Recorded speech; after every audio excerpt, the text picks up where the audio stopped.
Si les parece, vamos a retomar el segundo y último panel del cuarto Cabildo Internacional organizado por la Federación Uruguaya de la Salud, Vamos, por favor, a invitar a pasar al panel a José Luis Rivera Gacome, Relaciones Internacionales de SIG Galicia. Si se van acomodando en este estrado, le agradezco. Miguel Ángel Álvarez, de Cuba. Gloria Flores, de Chile, FENASAP.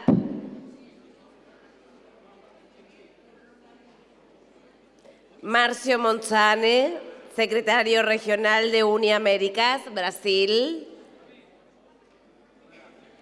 Y Humberto Montes de Oca, de México. Por favor, si están todos ubicados en sus asientos, les agradezco. Aquí hay 4 personas. Falta Humberto. Muy bien.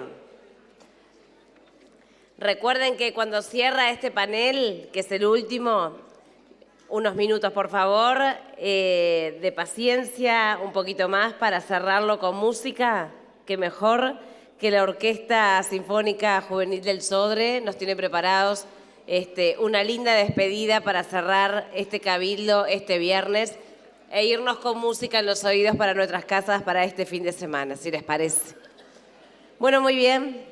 Retomamos entonces el segundo panel. En cuanto todos estén sentados, invitamos a hablar desde allí, si es que lo prefieren, o lo pueden hacer desde el atril, claro, pero allí tienen un micrófono inalámbrico que espero que ande por allí. José Luis Rivera Gacome, Relaciones Internacionales, SIG Galicia, lo escuchamos. Adelante. Recuerden, de 10 a 15 minutos, como mucho. Adelante.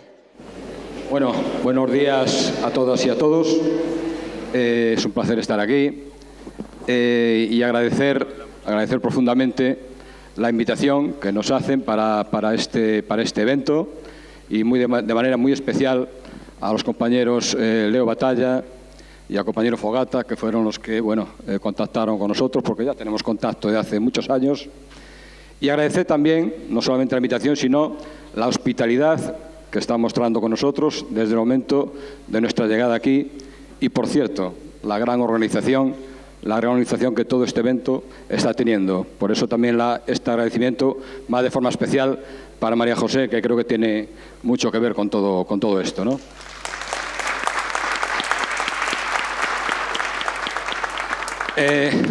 Dirán ustedes, ¿y qué hace un gallego aquí? Claro, ustedes conocen los gallegos vienen como los españoles aquí, vienen a emigrar, conocen los chistes de los gallegos, por cierto, chistes bastante malos, pero poco más, ¿no? Bueno, pues estamos aquí porque, en primer lugar, porque tenemos una muy buena relación con la PICNT y en concreto con los compañeros Fogata y Leo, ¿no? Estamos aquí porque efectivamente nosotros siempre hemos sido solidarios con los países de América Latina y en especial con los países que ya antes también otros compañeros y compañeras que intervinieron anteriormente han mostrado solidaridad por la situación que están pasando y por la lucha que están manteniendo. Evidentemente Cuba, Venezuela, Nicaragua, la situación de Brasil, hermanos nuestros de cultura y de lengua, y por supuesto la suya que tienen, que a mí también me interesa más estar aquí por la situación tan delicada que tienen en este momento en vísperas de unas elecciones que pueden ser decisivas, ¿no? Estamos aquí también porque, nosotros somos emigrantes. Los gallegos emigramos, tenemos prácticamente más población fuera de nuestra tierra que en nuestro territorio, pero también, sobre todo, estamos aquí porque aquí nos sentimos cómodos. Estoy más a gusto aquí que con los camaradas de allá de Europa. Y ahora hablaré de eso y verán que allí hay poco que rascar. Hay poco. Realmente venimos aquí a hablar, porque hay que justificar lo bien que nos tratan, ¿no? Y nos dan de comer y tal. Pero realmente casi venimos a aprender. Nosotros venimos aquí a aprender. Efectivamente, yo aquí escucho cada vez que vengo aquí a Sudamérica y sobre todo con esta gente, aparte de la buena oratoria que tienen ustedes, oiga, es que tienen una oratoria que es impresionante, ¿no? Pues nosotros efectivamente escuchamos cosas que yo, allá en Europa, nunca escucho de los representantes y las representantes de las organizaciones sindicales, de la mayoría, evidentemente hay excepciones, ¿no? Entonces, por eso estamos aquí muy a gusto. Nos sentimos aquí más en casa a veces que allá. Bueno, a mí me toca un poco hablar de cómo está la situación sobre el tema que estamos hablando y tal en Europa, de donde nosotros somos, ¿no? Primero, explicar un poco que nosotros somos una confederación intersindical gallega, que somos el sindicato más representativo de Galicia. Galicia es un país sin Estado. Estamos dentro del Estado español, aunque el Estado español reconoce distintas nacionalidades históricas dentro de su territorio, Euskadi, Cataluña y también Galicia. Tenemos casi como ustedes de habitantes, 2.700.000 habitantes. Ya decía antes, en la diáspora, es decir, fuera, tenemos más, tenemos 2.800.000 y pico. Eso sí, un territorio más pequeño que el suyo, una tasa de paro del 13 y pico %, un nivel de pobreza, un riesgo que está ahora en el 18%. Bueno, eso sí, una esperanza de vida alta, porque la media de esperanza de vida está en los 82 años, la media. Eso es una cosa buena. Tenemos buen marisco y buen pescado, supongo que eso tendrá algo que ver, ¿no? Y, bueno, evidentemente, en Galicia también estamos afectados, por supuesto, por toda esta avalancha neoliberal que estamos sufriendo, ¿no? Una avalancha neoliberal cuya estrategia se basa en distintas acciones o en distintos procesos, ¿no? Como ya se expusieron aquí algunos de ellos. En primer lugar, el aprovechamiento de la crisis, es decir, aquí se ha aprovechado la crisis para empeorar las condiciones laborales, para empeorar las condiciones salariales, para privatizar la mayoría de los servicios públicos que teníamos. Se ha aprovechado la crisis y aún encima no solamente se ha aprovechado la crisis para esto y por lo tanto lesionar los derechos de los trabajadores y las trabajadoras, sino que aún encima, no sé si aquí es así, pero luego mi país sí lo es, han tenido la habilidad de crear un discurso donde aún encima nos han hecho creer, bueno, les han hecho creer a un sector importante de la población que la crisis era culpa nuestra. Es decir, es alucinante. Es decir, el discurso era, oigan, ustedes han vivido por encima de sus posibilidades. Este es el discurso oficial allá en los medios de comunicación desde el 2009-2011.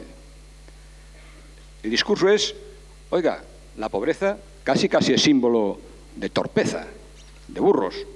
Los pobres son los burros, los tontos. Si usted no sale adelante es porque es torpe. Oiga, tome ejemplo de los ricos, que mire qué inteligentes son, que salen adelante. Una de las palabras que más se oyen en los medios de comunicación, al hablar de la situación del país y tal, es la de emprendedor y emprendedora. Allá ahora van a ser, todo el mundo va a ser emprendedores y emprendedoras. Todo el mundo va a tener que montar una empresita, o no sé qué va a hacer. Y entonces, esos son los listos, y los demás, los que nos quedamos pobres, somos, por lo tanto, los tontos, ¿no? Esa es la primera fase. Segunda fase, el capital ha descubierto que tenía un nuevo nicho para introducirse, el nicho de los servicios públicos.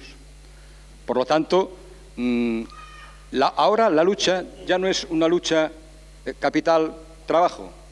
Estamos en otra fase, a mi juicio, ¿eh? Yo creo que estamos en una fase de capital-vida, porque es que se han adueñado de nuestras vidas.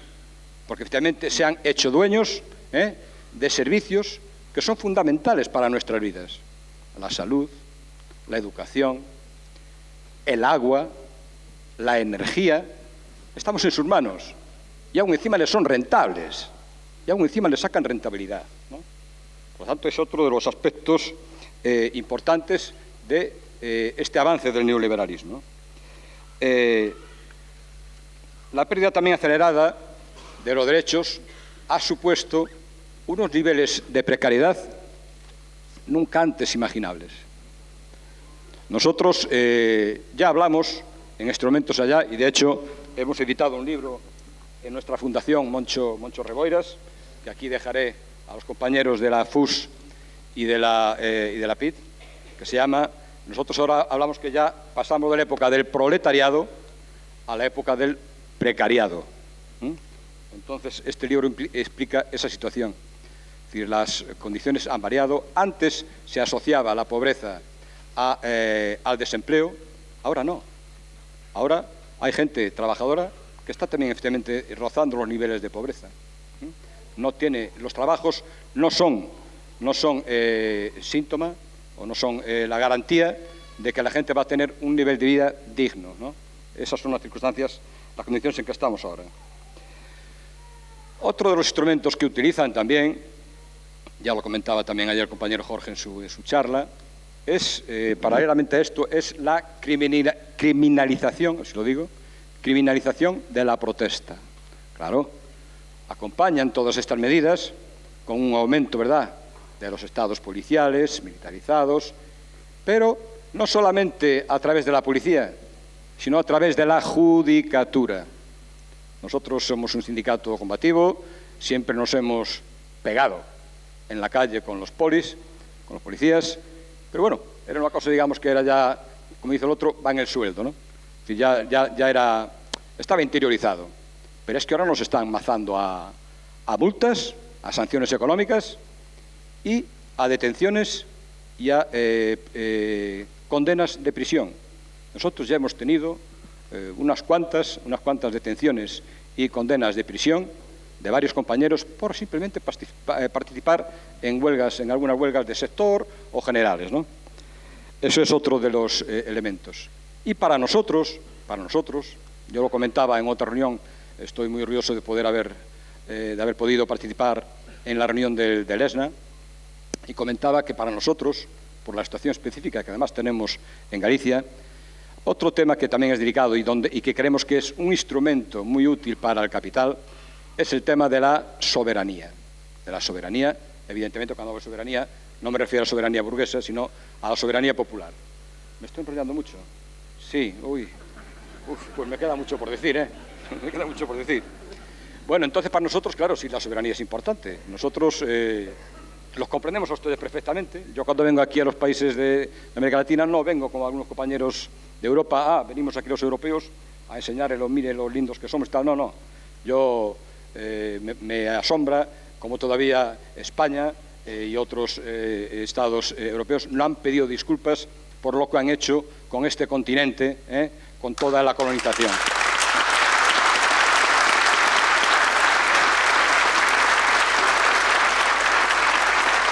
Y nosotros, aunque no lo crean, también vivimos colonizados. Galicia vive colonizada también, sí. Efectivamente, a pesar de ser reconocida como nacionalidad histórica, pues nosotros somos explotados por el Estado español. Por el Estado español primero y luego por la Unión Europea. Pero para nosotros, para la Confederación Intersindical Gallega, el concepto de soberanía va ligado íntimamente al concepto de lucha de clases. No solamente por una cuestión sentimental de que nos sentimos gallegos, con una cultura, una historia, una lengua propias y por lo tanto porque lo sentimos de corazón, sino porque también nos va a lo de comer.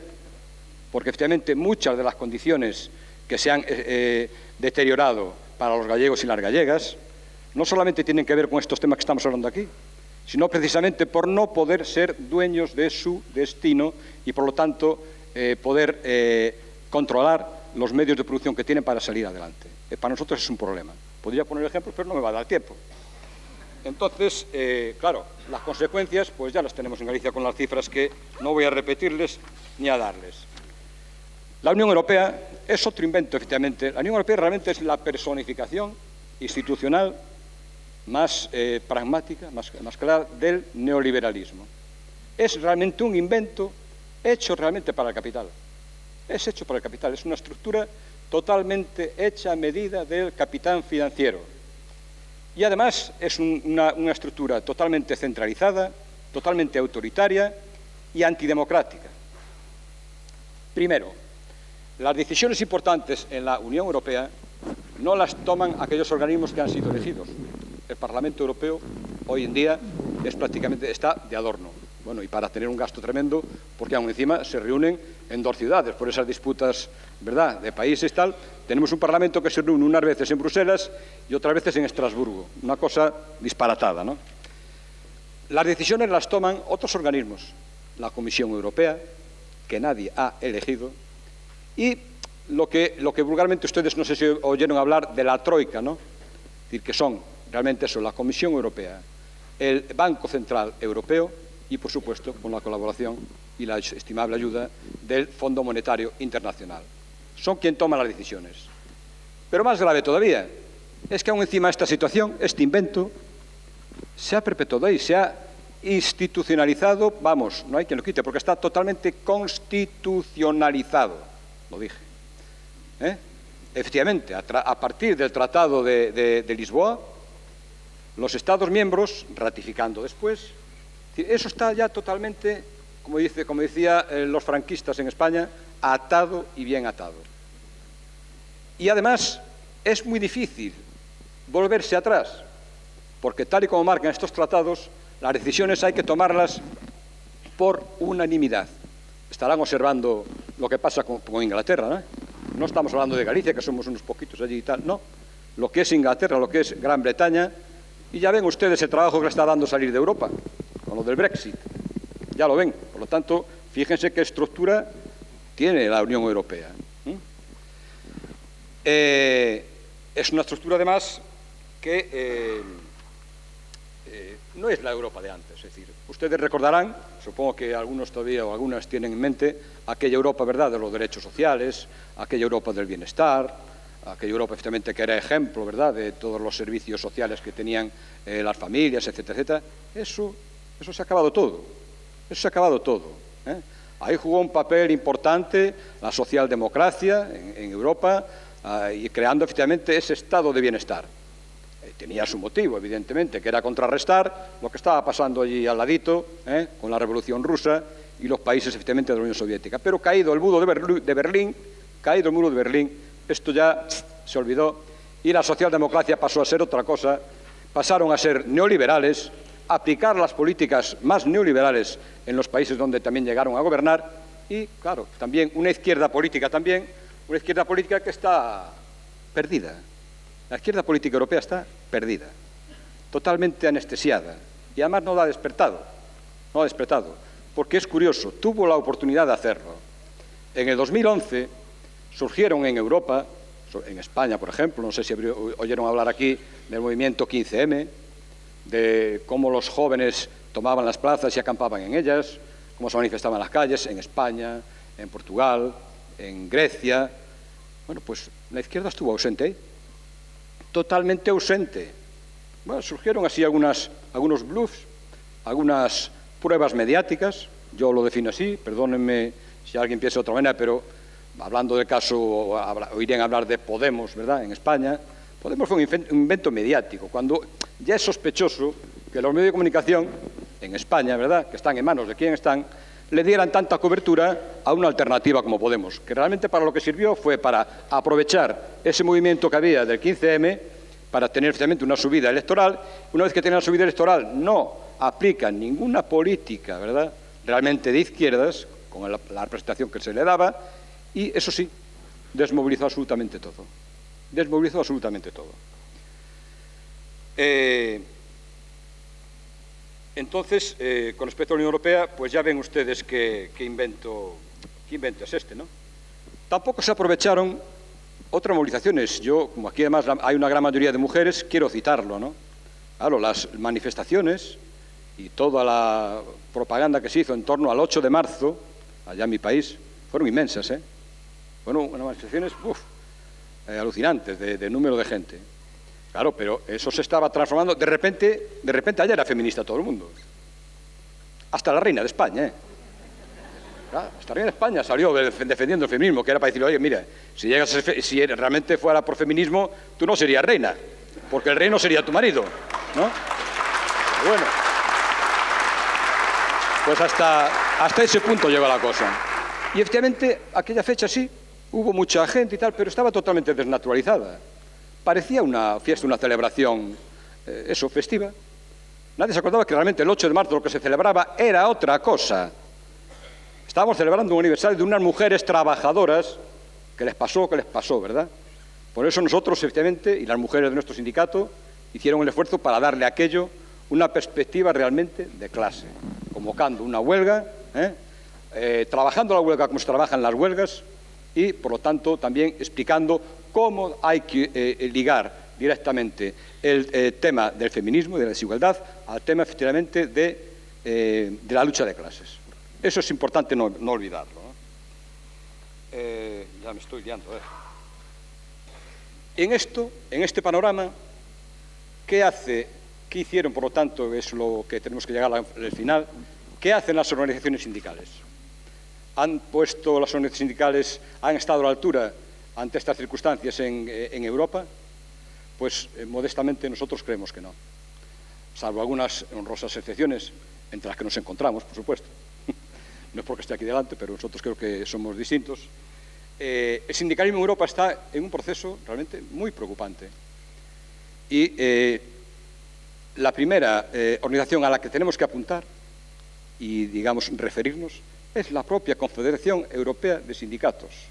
La propia Confederación Europea de Sindicatos, la CES, refleja claramente hasta qué nivel las organizaciones sindicales en Europa se han adaptado y han sido, digamos, absorbidas por esta estructura antidemocrática y del capital que es la propia Unión Europea. Para empezar, son un club de élite. No podemos entrar cualquiera, en la CES. A nosotros no nos han permitido la entrada. Por algo será. Pero además hay otros problemas. Nosotros tratamos de hacer un diagnóstico y desde dentro del diagnóstico que tratamos de mirar efectivamente, porque creo que de eso se trata aquí, de ver cómo podemos resolver esta situación y aportar, digamos, soluciones para el futuro, ¿no? En primer lugar, creemos que las estructuras de los sindicatos, por lo menos de los europeos, se han quedado anticuadas. Es decir, se han convertido en estructuras puramente burocráticas para resolver problemas de asesoría jurídica, de formación, etc. Casi como meras gestorías, ¿no? Casi como meras gestorías. Y para eso, pues la verdad, nosotros que creemos en el sindicalismo de clase, no es esa la función que deben cumplir, ¿no? En segundo lugar, la crisis que antes comentaba de la izquierda política también ha creado confusión en muchas organizaciones sindicales europeas, ¿no? Eso, por lo tanto, fue otro tema que también ha afectado duramente, ¿no? También el hecho de que algunas organizaciones sindicales, optaron por la vía de crear macroestructuras y, además, muy dependientes financieramente de las propias instituciones públicas. Y, claro, eso tiene sus consecuencias. Cuando no eres independiente económicamente y encima montas estructuras que hay que mantener, eso te tiene con las manos atadas cuando luego tienes que tomar determinados acuerdos, ¿vale? Nosotros, en ese sentido, hemos optado por la vía de ser totalmente autónomos financieramente, ¿vale? Pero lo más, creemos nosotros, y es lo que nosotros siempre repetimos en nuestras charlas con la gente y tal, lo fundamental, creemos nosotros, que contribuyó a que los sindicatos no fueran capaces de paralizar este avance del neoliberalismo fue la apuesta por el famoso diálogo social y la concertación. Un diálogo social así, a secas. Allí, todavía hoy en día a los sindicatos, igual que a las patronales, por cierto, se les llena la boca hablando del diálogo social y presumen de ello, del diálogo social. Ya me dirán para qué nos ha servido, ya ven a qué situación hemos llegado, ¿no? Se olvidan de que para dialogar, que evidentemente nosotros apostamos por la negociación colectiva, por supuesto, pero para dialogar, para negociar, todos tendremos que analizar cuáles son las fuerzas, cómo están repartidas las fuerzas y el poder que tiene cada una de las partes que va a negociar. Si tú vas con las manos vacías, evidentemente lo que te van a dar es un sopapo que vas a salir de ahí como un tonto, ¿no? Entonces, por supuesto, creemos que el defecto ha sido olvidar nuestra principal arma, que es la fuerza de trabajo y la capacidad de movilización de las fuerzas sindicales. Estas organizaciones lo han olvidado. Nosotros creemos que es una cosa fundamental, ¿eh? Sin movilización, como decimos nosotros, sin conflicto no hay victoria. Nosotros no hemos conseguido casi ninguna conquista sin antes tener efectivamente que bregar. Yo les invito a que visiten, quien quiera y le apetezca, la página web de nuestro sindicato, de la Confederación Intersindical Gallega, y verán que todos los días tenemos conflicto, y huelgas sectoriales, generales, etcétera, etcétera. Y para esto también es necesario, evidentemente, poner los recursos necesarios, porque si no, no le das mantenido el pulso. Y nosotros hemos aplicado algo que nos ha salido muy bien. Claro, mantener a veces algunas huelgas tal es fácil, pero hacer una huelga al señor Amancio Ortega, dueño de Inditex, de Zara, de Pull&Bear, entonces tal, que es de los hombres más ricos del mundo, mantener una huelga como hicimos con las chicas de Bershka, que duró 2 semanas, no lo hace cualquiera. O mantenérsela también al señor Florentino Pérez, aunque sé que aquí hay algún compañero que es del Real Madrid, que ya hay que ser para ser del Real Madrid, el equipo del régimen. En fin, pues efectivamente sí hemos sido capaces de mantenerle hasta meses alguna huelga. Y para eso creamos una cosa que se llama, es un invento solidario y que se llama la caja de resistencia. Veíamos que efectivamente aguantar muchos días de huelga a los trabajadores y a las trabajadoras les era complicado, porque ellos tienen que efectivamente mantener una familia y tienen que comer todos los días, ¿no? Por lo tanto, hemos instaurado una caja de resistencia de tal manera que nuestros afiliados y afiliadas, a partir del tercer día, si la huelga dura menos de 10 días, y a partir del primero, si dura más, van a estar cobrando una cantidad para poder efectivamente seguir adelante con su huelga hasta que se gane la batalla. Entonces, esto es la vía que tenemos que seguir. Soluciones. Evidentemente, primero, tenemos que coger los sindicatos otra vez la manija de la centralidad política y hacer efectivamente que las fuerzas de izquierda despierten de una vez para asumir el papel que no han asumido hasta el momento. Segundo, de manera ya inmediata, oiga, ya pasó la crisis, señores, o por lo menos eso dicen algunos, ¿no? Tenemos que exigir ya la recuperación de los derechos que nos han robado. Nuestra campaña este año está siendo esa, La campaña de CIGA es recuperación de los derechos que nos han robado. Y tercero, tendremos que marcar un plan de futuro, donde evidentemente tendremos que ir más allá para cambiar la relación de fuerzas, ¿verdad? Y quitarle al mundo financiero el control de la economía, como decía el compañero también ayer, Jorge, ir hacia un sistema contributivo más progresivo y más justo, etcétera, etcétera, etcétera. Y nada más, solamente desearles que sigan con esta dinámica, con esta gran organización que ustedes tienen, y simplemente quiero salirme de aquí sin decirles que, por favor, las elecciones que van a tener son importantes. Independientemente de la que está, yo prefiero seguir escuchando a Marcelo en la OIT defendiendo un consejo de salarios que no escuchar a Marcelo quejándose efectivamente por todo lo contrario, como nos está pasando a los demás, que hemos sufrido ya las reformas laborales. Muchas gracias.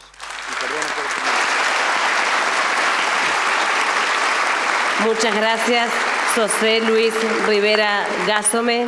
Vamos con Miguel Ángel Álvarez, de la CTC de Cuba. Adelante.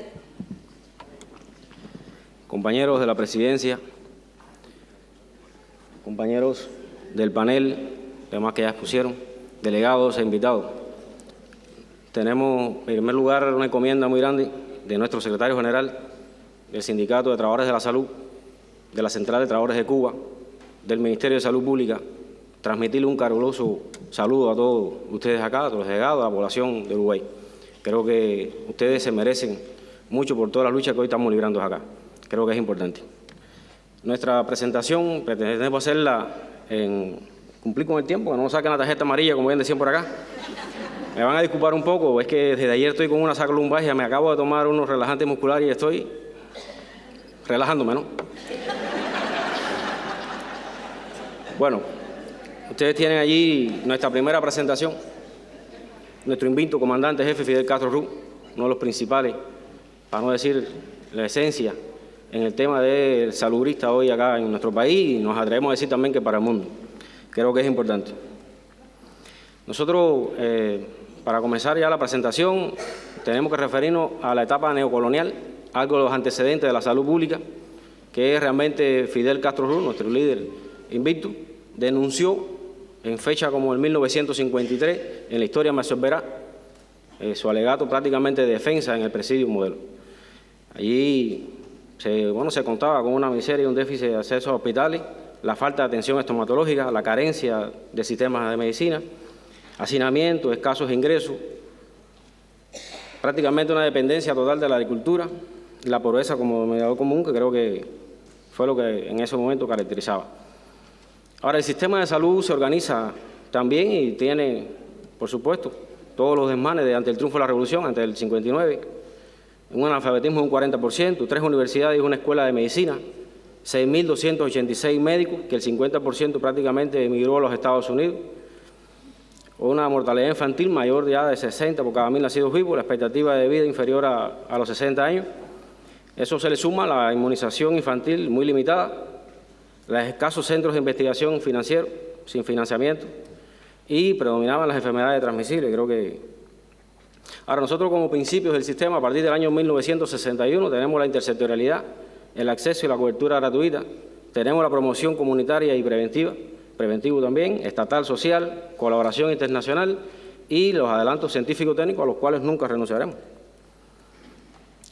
Entre los principios de la cobertura universal, la salud como derecho humano, la equidad, la solidaridad, creo que son cuestiones fundamentales.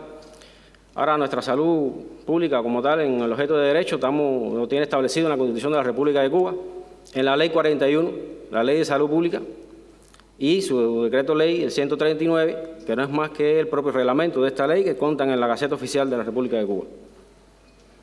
Presente en todas las etapas de la salud pública, por supuesto, el acceso pleno a la salud, la disponibilidad de todos los servicios como elemento fundamental. Nosotros contamos con una infraestructura en el sistema de más de 11.020.000 habitantes, les prestan servicio con 450 policlínicos, 10.869 consultorios médicos. Ya esto es posterior al triunfo de la Revolución, 1.215 servicios estomatológicos, 150 hospitales, 131 hogares maternos, 287 casas de abuelos, 150 hogares de ancianos, 30 centros psicopedagógicos y 12 institutos de investigación. Ahora contamos para la propia formación de los recursos humanos con un claustro de profesores de más de 36.500 docentes en 13 universidades, en 2 facultades que son directas, Escuela Latinoamericana de Medicina y la Escuela Nacional de Salud Pública. El sistema nuestro, tiene un médico por cada 122 habitantes, tiene un estomatólogo por cada 602 y una enfermera por cada 128. Esto prácticamente la densidad de médicos en nuestro país es un 8,2 por cada 1.000 habitantes. La oferta de servicios importante para los habitantes, tenemos un 8,6 de consultas médicas, un 2,7 de consultas estomatológicas y que satisfacen, por supuesto, las necesidades que hoy tiene la población nuestra. Se divide en el sistema de atención en un primer nivel con más de 20 especialidades. Prácticamente los consultorios policlínicos es la puerta de entrada del sistema de salud, el secundario con los hospitales y el terciario con los institutos. El aumento de la capacidad de respuesta que hoy tiene el primer nivel de atención responde a todas las necesidades de la población, se basa en un modelo de médico familiar, la voluntad política, la atención personalizada, la cobertura priorizada a zonas montañosas y rurales, las características proactivas de la atención y la universalización del proceso de dispensación, muy importante para conocer la población. En la esperanza de vida tenemos un 78,45 años, por supuesto los hombres con un 76,5 y la mujer, como siempre, por encima de los hombres, también tienen un 80,45 en nuestro país, que creo que es importante, es una victoria de la mujer.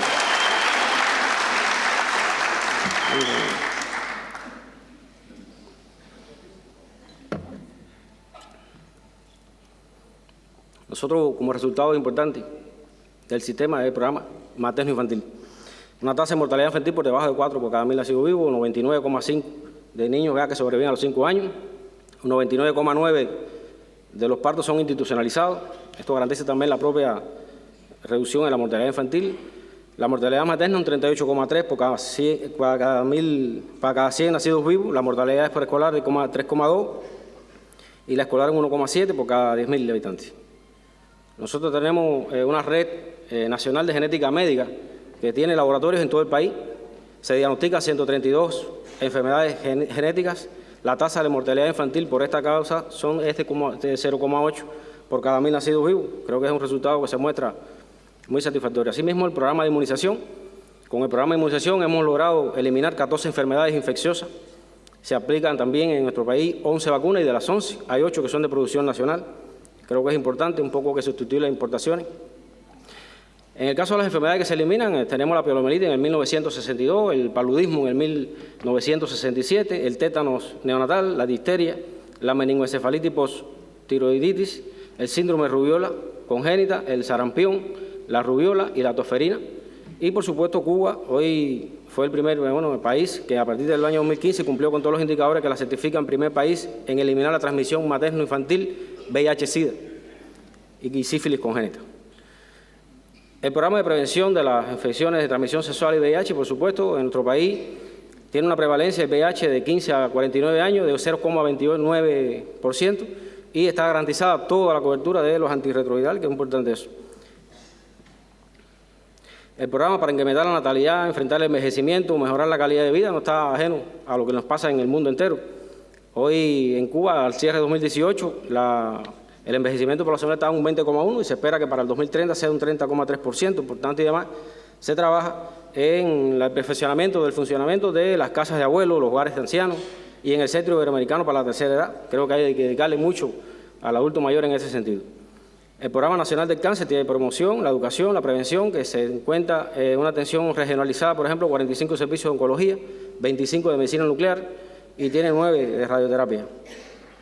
El Programa de donaciones de sangre en nuestro país es la vocación prácticamente altruista de nuestro pueblo, participación activa de la comunidad y de los sectores, asegura las necesidades del sistema y de la industria médico-farmacéutica o tecnológica, la vigilancia, al 100% de las donaciones, importante, con todo prácticamente se lleva con una cadena de frío y cumple todos los requisitos que hoy se establecen.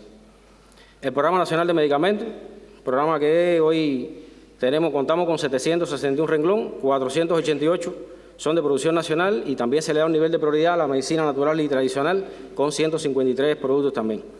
Y más importante, el que cubre, prácticamente responde a los problemas de salud de nuestra población.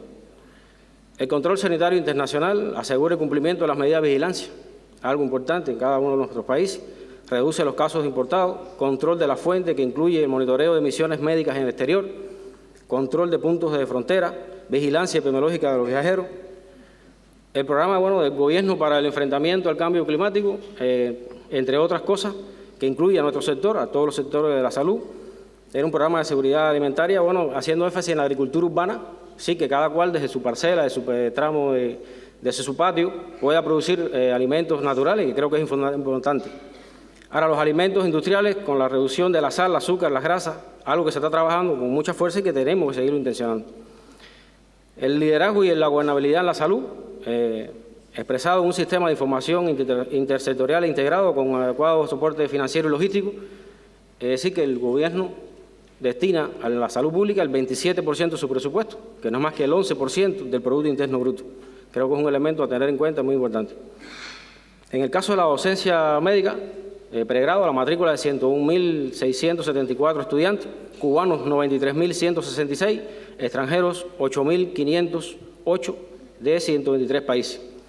El posgrado por la matrícula de 29.269 con 62 especialidades y un claustro de profesores de 33.861 y en la docencia directamente 13.282. La solidaridad se encuentra implícita en las características del sistema social, la cobertura legal y su responsabilidad por la salud de todos los ciudadanos, creo que es importante. Nosotros en 55 años de colaboración han participado 407.000 profesionales y técnicos, de ellos 183.000 son médicos y 164 países en los que hemos participado con la atención a 1.688 millones de personas atendidas en todo el mundo.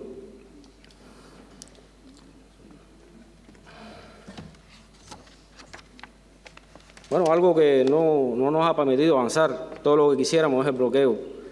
El bloqueo criminal e irracional que tiene los Estados Unidos impuesto a Cuba por más ya de 60 años y prácticamente ha tenido un rechazo internacional ya casi unánime prácticamente.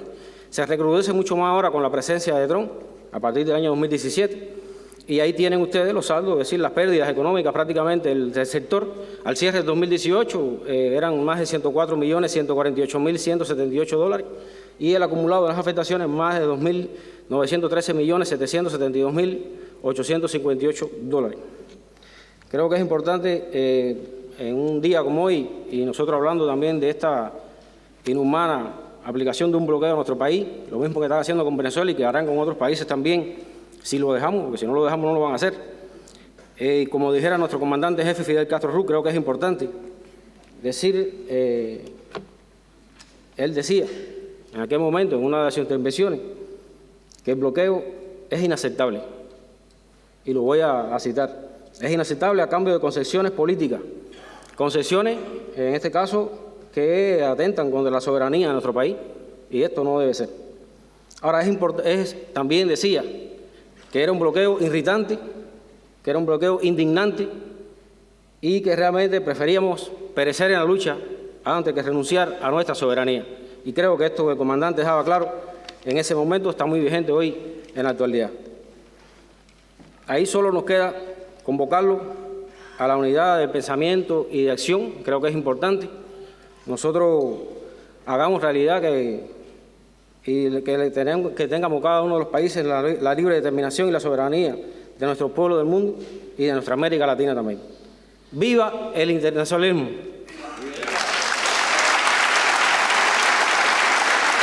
¡Viva la integración! Hasta la victoria siempre.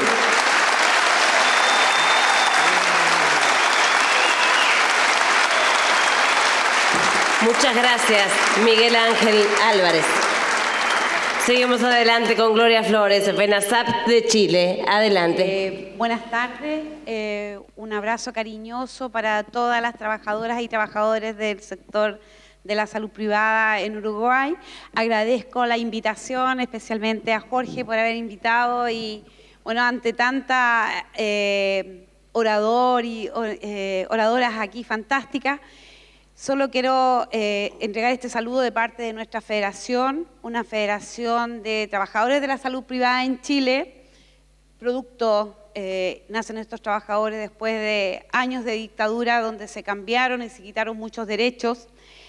Somos una federación que nos ha costado estar donde estamos, conformada por 10.300 trabajadores aproximadamente, con sindicatos de 17 clínicas a lo largo del país, con una cultura individualista, sindicatos fragmentados, donde el Código del Trabajo permite además que puedan negociar a los trabajadores dependiendo del RUT que tienen. Me explico, una empresa puede tener 7 clínicas en el país, y es la dueña, ¿cierto?, la mandante, pero declara RUT distinto y esa clínica entonces negocia distinto que la otra, que hace el mismo trabajo, que presta el mismo servicio, que está en el mismo sector. En esa instancia y en ese ámbito es que hemos logrado, con esa fuerza y con esa dedicación y con ese sacar del individualismo a las personas, es que hemos logrado esta federación de trabajadores de la salud privada. Cuesta mantener la unidad cuando estamos solamente mirando el beneficio personal, estamos solamente mirando cómo nosotros, como trabajadores, podemos sacar un beneficio de esto. Y también decir que somos mayormente una federación que representa a las mujeres. Un 70% de ellos son mujeres. Que si bien es cierto, hoy día en este panel estoy sola, como me ha tocado ser la única mujer, tengo que hablar del tema mujer y tal como lo decía el compañero, no con un ámbito de solo mostrar una lucha fanática de las mujeres porque ahora queremos representarnos y se vuelve moda, sino que con una lucha de las trabajadoras, del respeto por las trabajadoras, de donde tomamos conciencia de dónde estamos hoy día parados y qué es lo que queremos y qué queremos que se nos respete. Y donde no decimos que tengo que estar sola defendiendo esto, donde tengo que involucrar al compañero, al empleador y a toda la sociedad con esto. Esa es el feminismo que queremos por los trabajadores, por las trabajadoras, por el futuro de todos. También decir que lo hicimos por primera vez a través de esta federación, nombrar y mostrar los problemas que tenemos las trabajadoras. El acoso laboral, el hostigamiento, esas cosas las tenemos que mostrar. La discriminación que tenemos las mujeres con respecto en salud misma. ¿Por qué se nos castiga a tener planes, si es que optamos por una salud privada, más caro? ¿Por qué se nos castiga? Porque tenemos que dejar de trabajar por tener el cuidado de nuestros hijos, nuestra familia. ¿Por qué nos castigan? Porque tenemos periodos de embarazo, de licencias para cuidar a nuestros hijos. ¿Por qué solamente el cargo va hacia las mujeres? ¿Por qué los empleadores no quieren contratar mujeres y quieren contratar solo hombres porque son más baratos? Y perdón el término más barato, en el costo. ¿Por qué solamente se habla de eso? ¿Por qué eso no lo socializamos y no decimos qué tenemos que hacer todos juntos, hombres y mujeres, para cambiar ese concepto? Eso es una de las cosas que hemos aprendido, que agradecemos a federaciones como ustedes, a dirigentes como ustedes, en la región importante para nosotros, y también, ¿por qué no decirlo?, a UNI, que nos ha permitido también hoy día estar hablando las cosas que estamos hablando. A lo mejor pequeño para ustedes, porque vengo de un país donde se ahora no lo puedo decir, pero bueno, donde se instauró el neoliberalismo. Chile, igualdad de qué? De conejillo de India. El palacio o la exposición de las reformas. Venga, observe y aplique reforma. Eso es Chile.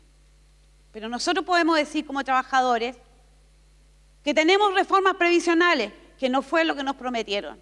Y que no nos prometieron, sino que lo instauraron porque fue en dictadura. Nos cambiaron las leyes previsionales, nos cambiaron la salud, nos privatizaron la salud, la educación, y hoy día nosotros podemos dar cuenta, y si los trabajadores no tenemos tampoco la capacidad de poder reaccionar y revisar todo lo que nos está pasando, porque tenemos un concepto de trabajador distinto.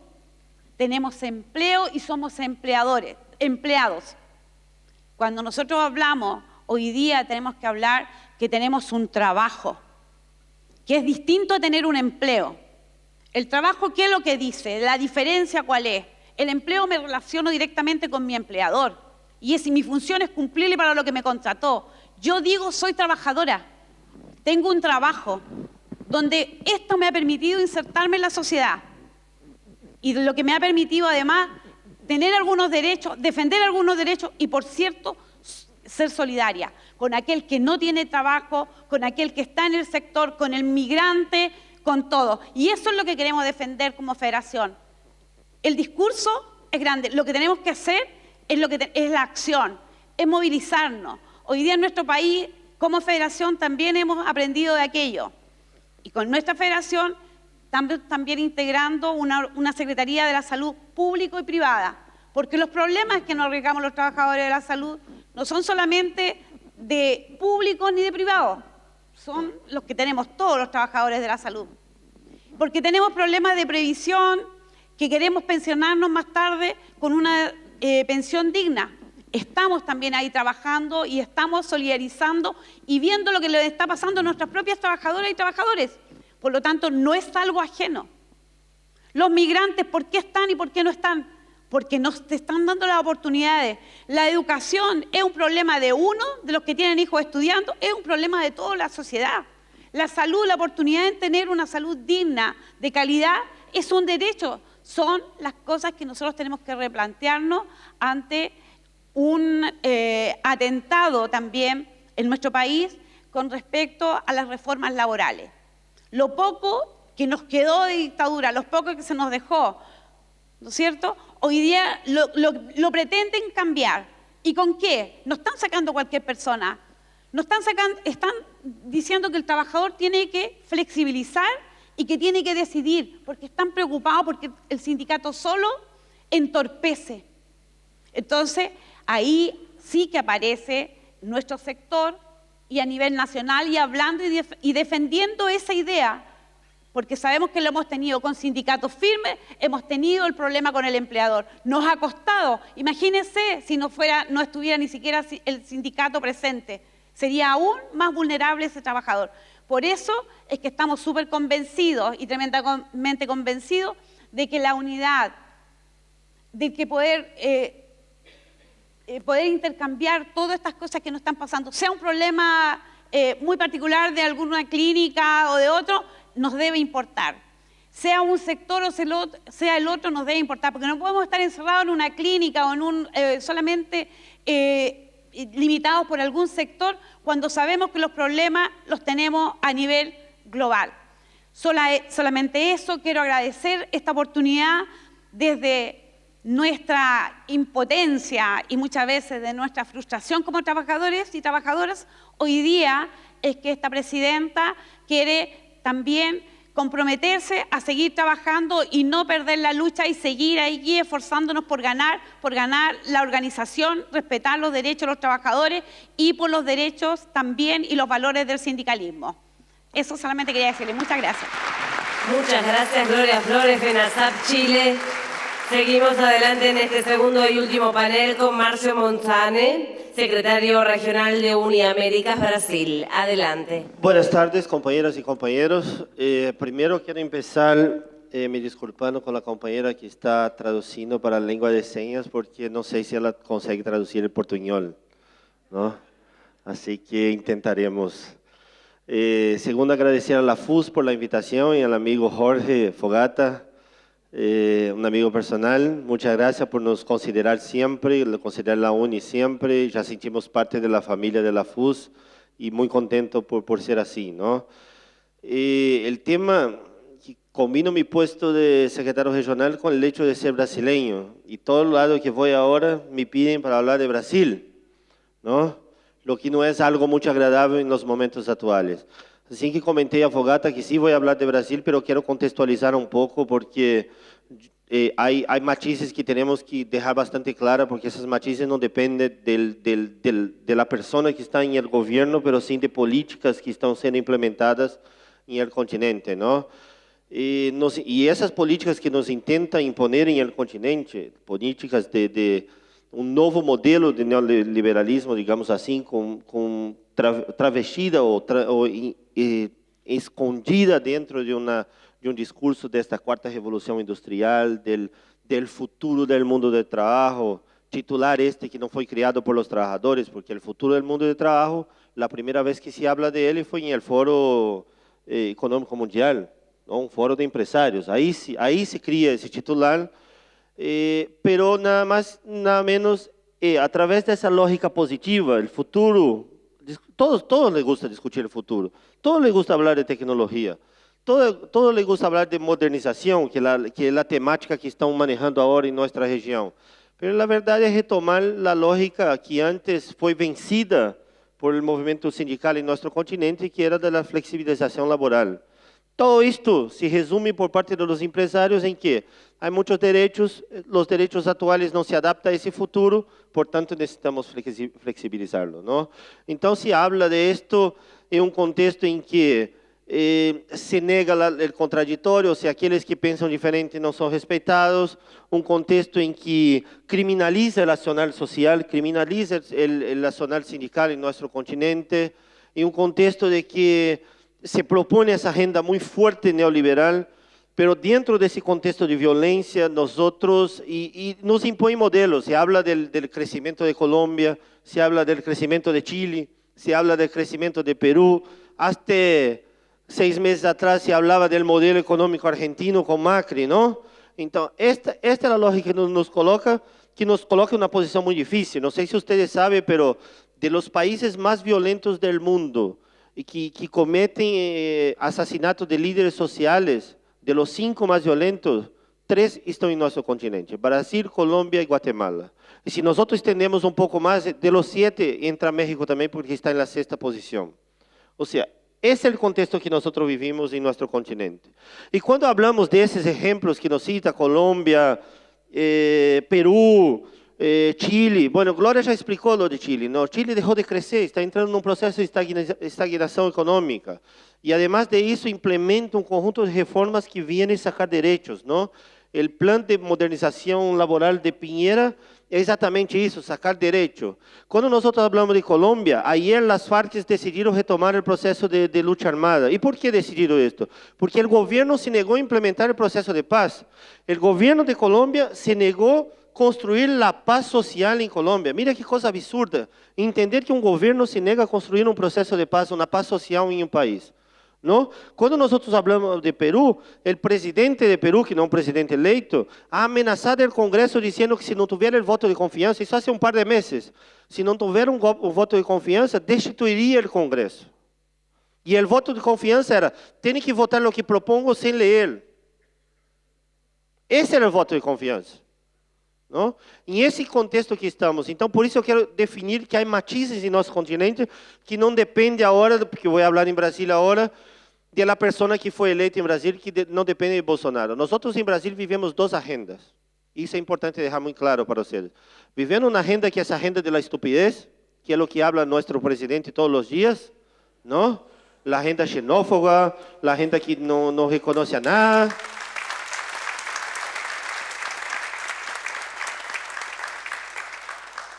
A agenda de los ataques a los espaços democráticos, que não permite participação, que não permite a voz contraditória, o combate a los direitos constitucionais. Esta é uma agenda, não?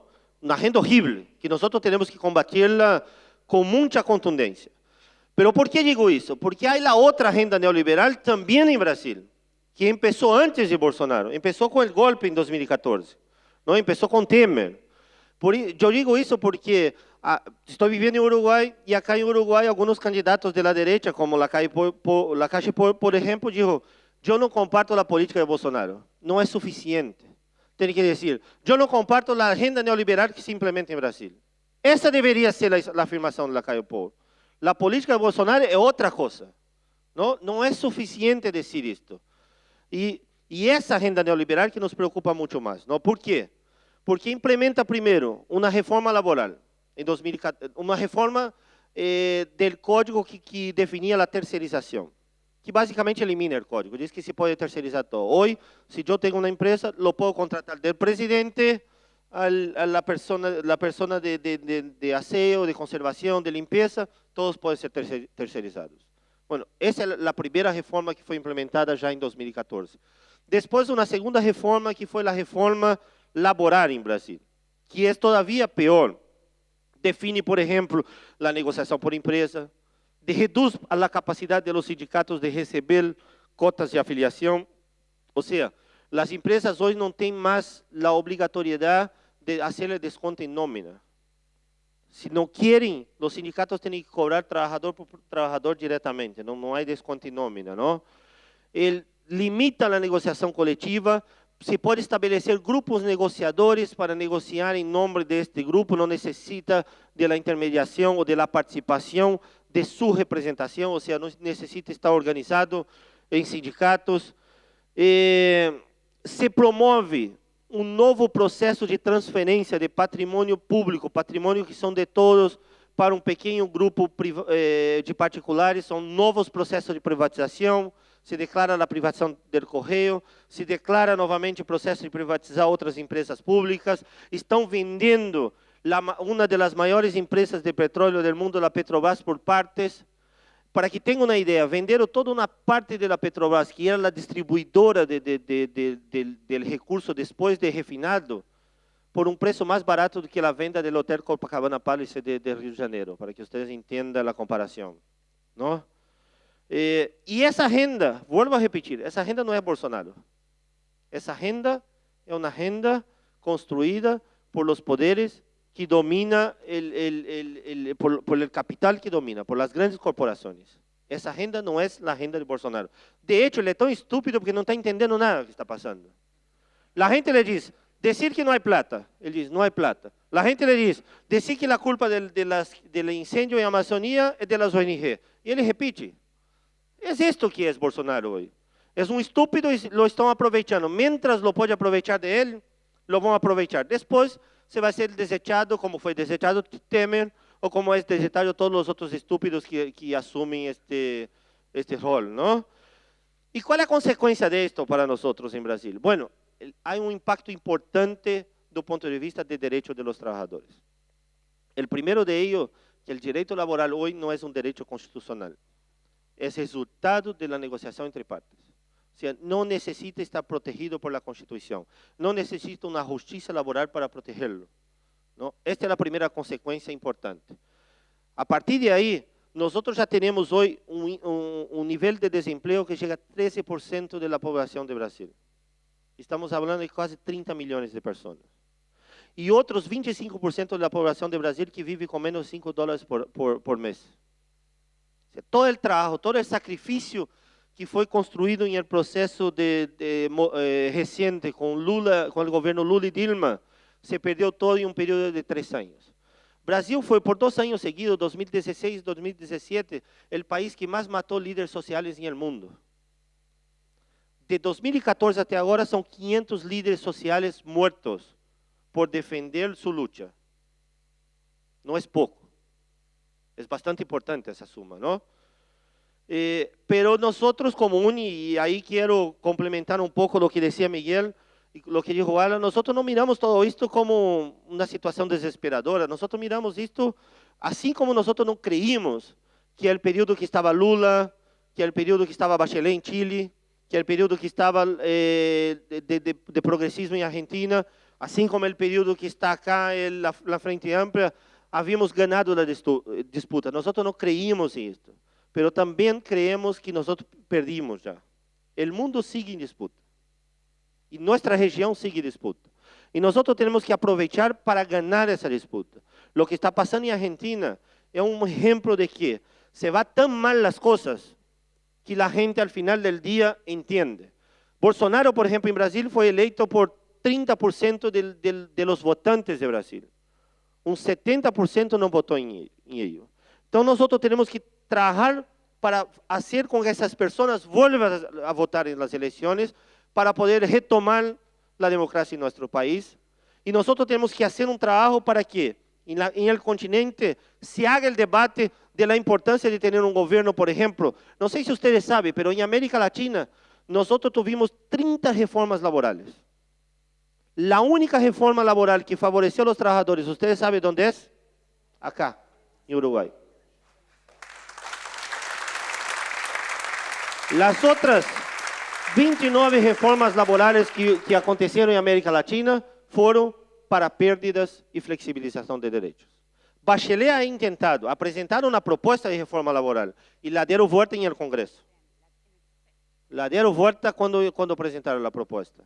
Para ser honesta con la compañera Bachelet, ¿no? Pero la ha intentado.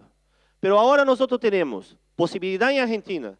Nosotros tenemos un esfuerzo muy grande para mantener acá un gobierno que habla con la diferencia, que habla con el movimiento sindical. Nosotros tenemos las elecciones en México. Nosotros tenemos la resistencia que fue hecha en Nicaragua para evitar el golpe blando del año pasado. Si nosotros logramos ir reconstruyendo a partir de estos pequeños ejemplos, de nuevo el proceso democrático, podemos aprovechar para avanzar. En el sector de ustedes, por ejemplo, si nosotros hacemos una intensidad para combatir el sector de cuidado, para combatir el trabajo de cuidado gratuito, nosotros podríamos generar en el mundo 475 millones de trabajos. O sea, de esto que estamos hablando. Vamos a luchar para fortalecer los derechos y de eso nosotros en UNI estamos disponibles en nivel internacional para construir esa unidad y para construir esa articulación. Muchas gracias.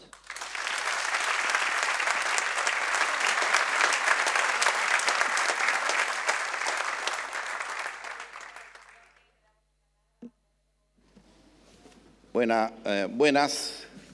En principio queremos agradecer a los compañeros de la FUS, compañero Jorge, esta invitación para poder compartir algunos aspectos de la realidad mexicana y tratar como de recoger lo que hemos vivido en estos 3 últimos días aquí en Uruguay. Todo comenzó el miércoles pasado, porque miércoles pasado fuimos a la calle, fuimos a la movilización, marchamos junto a las compañeras y compañeros del PIT-CNT. Y ahí me regalaron esta pañoleta que ahora voy a ponerme porque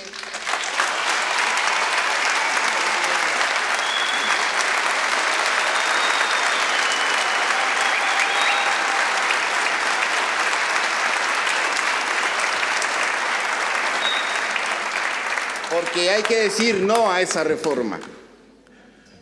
Hay que detener ese golpe, hay que evitar a toda costa que se acabe con la contratación colectiva y con los consejos de salarios. Esa es una misión inmediata de los trabajadores uruguayos que no pueden retroceder en algo que se constituye como una de las conquistas más importantes de los trabajadores latinoamericanos, como lo ha dicho el compañero brasileño. Porque hoy sabemos que las reformas laborales en todo el mundo, no solamente en América Latina, sino en todo el mundo, tienen como propósito despojar a los trabajadores de sus derechos adquiridos, de precarizar el trabajo, de despojarnos de la dignidad como trabajadores. Y para eso tienen que golpear al sindicalismo democrático y clasista, y por eso es que ahora, como está ocurriendo en México, se dice que el trabajador puede pertenecer o no a la organización sindical. Le dan esa libertad. Que el trabajador puede o no cotizar su cuota sindical al sindicato. Le dejan esa opción. Que en una misma empresa, una empresa o una rama, puede haber la cantidad de sindicatos como se deseen con libertad. Se habla mucho de la libertad, pero en realidad nos niegan la libertad. Y es que nosotros no podemos debilitar a nuestra organización sindical. No podemos fragmentarnos en una cantidad incontable de sindicatos que no nos permitan unificar nuestra fuerza. No podemos dejar de cotizar a nuestra organización porque es nuestra organización y con ella nos defendemos sin pedirle un centavo ni al patrón ni al gobierno, porque eso es lo que nos da la autonomía como organización sindical. Entonces hay que defender al sindicalismo, hay que cerrar filas, compañeros, y es lo que estamos haciendo en toda América Latina. Yo coincido mucho con lo que dijo el compañero Milton Castellanos. Tiene razón, porque está en disputa el continente. Y es bien cierto que no hay una lucha sincronizada en América Latina. Cuando acá del lado del sur estaban en auge los procesos de los gobiernos progresistas, con una serie de avances sociales, económicos para la población trabajadora, en México estábamos de la patada. Y entonces veníamos acá y aprendíamos. Y ahora como que se invierte, ¿no? Entonces no hay nada plano, no hay nada que esté sincronizado, sino que son los propios procesos los que nos van a ir guiando y diciendo en qué momento avanzamos y en qué momentos estamos retrocediendo. Y cuando a uno lo quieren hacer retroceder, uno tiene que poner freno a ese retroceso, pero al mismo tiempo pensar en incubar dentro del proceso de la resistencia las alternativas políticas, las alternativas para incubar una nueva sociedad. Porque pareciera que nosotros mismos nos autolimitamos. Sí, vamos, defendemos la contratación, defendemos consejos, defendemos los derechos adquiridos, pero hasta ahí vamos a quedar.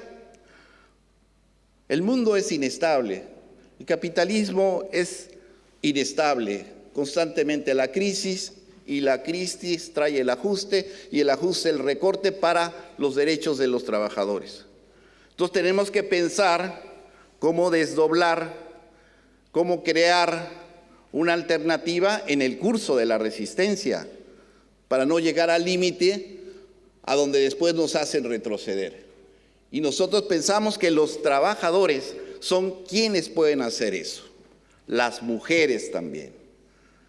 Miren ustedes, en mi país tengo el dato de una instancia nacional de seguridad y protección ciudadana que dice que a la fecha, en este mismo año, han asesinado a 1.200 mujeres.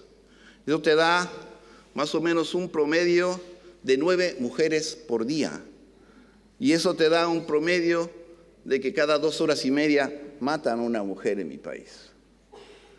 Y eso no puede ser. Por eso es que ahora las mujeres mexicanas están jugando un papel muy importante en la lucha democrática y libertaria de nuestro país.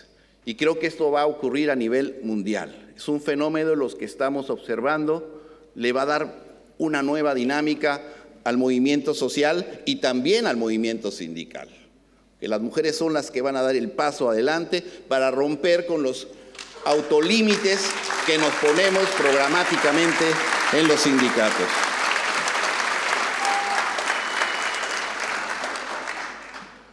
A nosotros nos parece también que si bien es cierto que los sindicatos tenemos que guardar autonomía con respecto a los gobiernos, con respecto a los patrones sobre todo, también tenemos que tener una visión política del conflicto.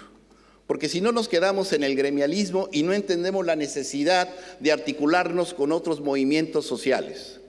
Miren ustedes, ahora en el recorrido de esos 3 días he escuchado caracterizaciones muy precisas de lo que es el neoliberalismo y sus efectos. Las escuché en la calle, en los discursos de los dirigentes, las escuché ayer en el seminario y aquí mismo todos hemos caracterizado al neoliberalismo como un verdadero desastre para la humanidad en todos los términos de la palabra, porque hay cuestiones ambientales, sociales, económicas, desigualdad, y ahora sí podríamos decir que estamos luchando por la vida, porque si no derrotamos al neoliberalismo, bueno, la especie humana estará en grave riesgo de desaparición. Hasta ahí la dimensión.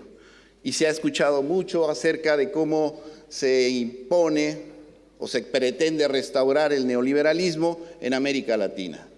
Pero se dice poco de qué estamos pensando hacer después del neoliberalismo, para no quedarnos estancados y para no retroceder de un proceso que ya hemos alcanzado, como sucedió aquí en América del Sur. Y esa es una cuestión que nos parece importante, que tiene que ver con lo que plantea el compañero Milton Castellanos, hasta dónde puede llegar un ciclo de lucha y cómo otro nuevo ciclo de lucha se tiene que lanzar con pretensiones más altas. Hay que ponerla más alta. Y eso es lo que me parece a mí, como motivo de esta reflexión en la calle, el seminario y el cabildo, tenemos que ir reflexionando los trabajadores de América Latina. Se ha dicho mucho de México a raíz del 1 de julio pasado. Bueno, en Argentina acaba de suceder el 11 de agosto. Sí, son fenómenos a donde la población en su mayoría expresa su hartazgo en contra de una política económica neoliberal, en contra también de los personeros políticos que sostienen esa política, en contra de los partidos políticos, como en el caso de México del PRI y el PAN, partidos de derecha que durante 36 años sostuvieron una política neoliberal de reformas estructurales, de criminalización de la protesta social y de descomposición del propio Estado mexicano. Y como ejemplo tenemos el caso de Ayotzinapa, a donde 43 estudiantes normalistas fueron desaparecidos por la propia autoridad en complicidad con gobierno y con partidos políticos. Y si vivos se lo llevaron, ahora que estamos viendo este hallazgo de vida que resurge y que trae a valor presente la historia de valientes militantes sindicales y militantes de izquierda, tienen que regresar vivos, porque si vivos se lo llevaron, vivos los queremos, compañeros.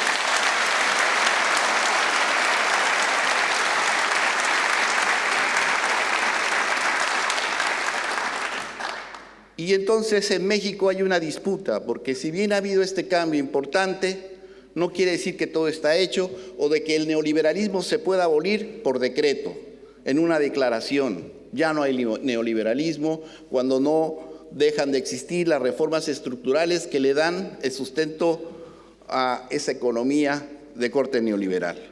Falta mucho por hacer, pero sentimos que hay un momento importante en México que puede ser trascendental para América Latina si el movimiento popular en nuestro país puede incidir con más ímpetu en la política del gobierno. Y esa es una misión que nosotros vamos a impulsar.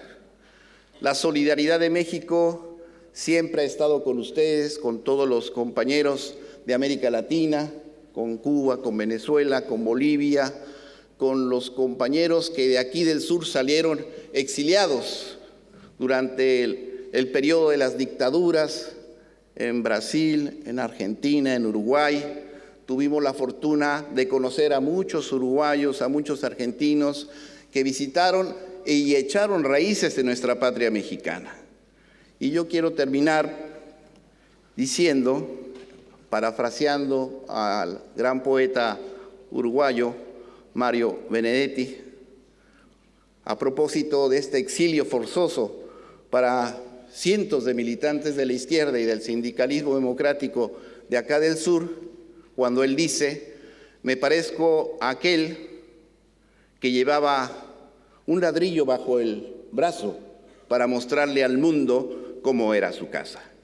Yo no traje un ladrillo, pero traje mi bandera de mi querido sindicato.